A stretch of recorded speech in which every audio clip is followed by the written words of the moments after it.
एक समय की बात है। पहाड़ों के बीच बसे एक शांत मठ में दो भिक्षु रहते थे, गुरु योंग और उनका शिष्य युवा जैंग।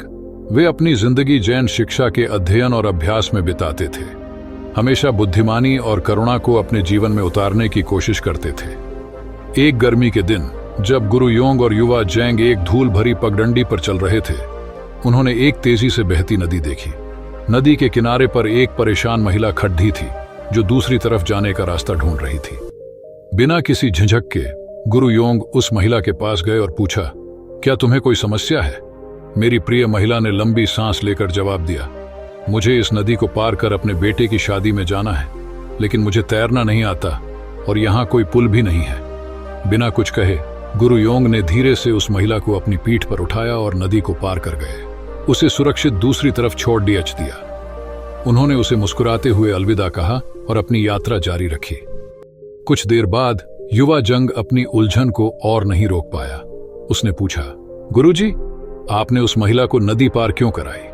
हमारी शिक्षाओं में तो महिलाओं को छूने की मनाही है, फिर भी आपने उसकी मदद करने में कोई संकोच नहीं किया। गुरु योंग रुके और अपने शिष्य की ओर एक समझदारी भरी मुस्कान के साथ देखा। उन्होंने कहा, मैंने उस महिला को नदी पार कराई और उसे दूसरी तरफ छोड़ दिया, लेकिन लगता है तुम उसे अब तक अपने मन में ढो रहे हो।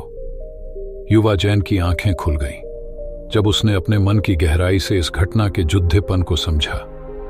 उसने गुरु के इस गहरे सबक को समझा, उन विचारों और उनके साथ जुड़ी हुई बुरी यादों को छोड़ने का महत्व जो हमारे जीवन को बोझिल बनाते हैं। अपनी यात्रा के दौरान युवा जैंग ने सबक पर विचार किया और इसे अपने जीवन पर लागू करने की ठानी। उसने महसूस किया कि जैसे उस महिला को नदी पार कराया, वैसे ही वह अपने पिछली गलतियों, भविष्य की चिंताओं और दूसरों के प्रति मन में बिठाई हुई नाराजगियों के बोझ को ढोता रहा है।